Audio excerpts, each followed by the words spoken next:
প্রিয় বন্ধুরা, তোমরা সবাই জেনে রাখো, আমাদের দেশে সবচেয়ে বেশি অঘটন ঘটে এবং সবচেয়ে বেশি বিপদে পড়ে চেলা ঘটিত কারণে।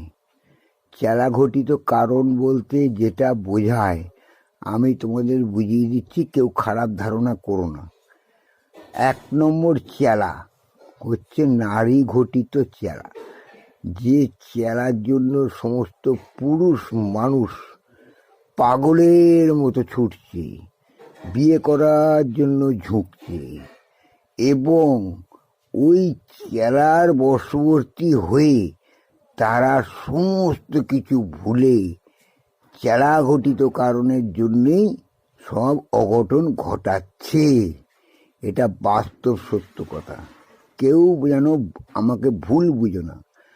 আর একটা চেলা হচ্ছে বন্ধু বান্ধব, সঙ্গী সাথী, তাকে আমরা চেলা বলে থাকি।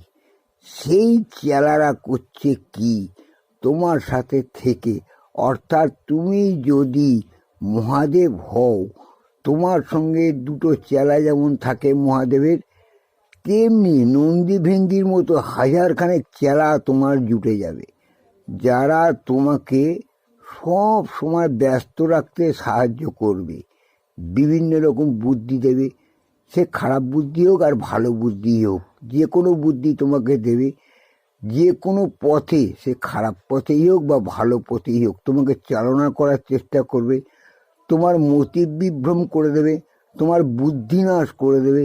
ধীরে ধীরে তোমাকে ওই চেলারাই বশবর্তী করে নেবে তোমাকে, এবং তুমি চেলাদেরই বশবর্তী হয়ে তাদের কথা মতেই তুমি কাজ করতে শুরু করবে।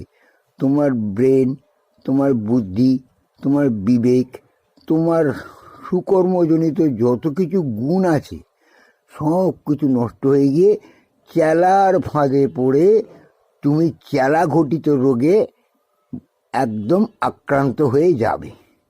তার ফলে কি হবে? চেলা স্বর্গ, চেলা ধর্ম, চেলা হি পরমাং তপ, এটাই তোমার জীবনের মূল মন্ত্র হয়ে দাঁড়াবে। আস্তে আস্তে তুমি ধীরে ধীরে নরকের পথেই চলে যাবে। তাই বলছি, চেলা তোমার সঙ্গে থাক। দুরকম চেলাই উপকারী হতে পারে।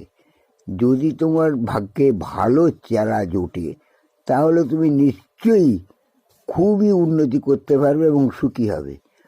আর একরকম চেলা যে আছে, সে যদি তোমার ভালো বন্ধু হয়, ভালো চেলা হয়, তোমার নিশ্চয়ই উন্নতি হবে, তোমার ভালো হবে এবং সুপথে গিয়ে তুমি প্রতিষ্ঠিত হবে। বন্ধু, ভেবে দেখো।